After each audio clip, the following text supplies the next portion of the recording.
Ai bị lợn cắn bao giờ chưa? Để tao chỉ cho. Đồ ăn hại. Đêm về sốt cao và hôm sau đột biến ghen thành người hay không nhỉ? Mọc ra 8 cái rúi. Cái lon ma cười vô lại. Một ngày sau, Tượng nem chua. Đệ nhất mỹ nhân lợn. Mèo cắn nè Hi. Đi tiêm dại chưa bà ơi? Mèo mà cắn cỡ này thì có nguy cơ đó. Tưởng bị bạo hành không đó.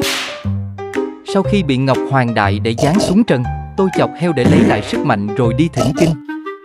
Vẫn chưa thấy mạnh, chắc cắn chưa đủ đau rồi. Tiêm phòng đi bạn ơi, cẩn thận bị biến đổi gin thành lợn. Tao có sẵn gen béo của lợn rồi. Chào cậu. Việt Nam mình sắp có Big Man. Chuẩn bị có phim Người Lợn đến ngày cái trở thằng đầu về. cắt ngoai này. Không chờ bạn nữa. Chủ Pop ở vũ trụ nào đấy? Tao cũng không biết nữa. Sau vụ kia bố mẹ tao đang từ mặt tao rồi. Nhớ đi tiêm uống ván nha bà ui. Nhà tôi nuôi heo cũng hay bị nó cắn vì đi cho ăn. Biết ba mẹ tôi không cho ra chuồng heo luôn.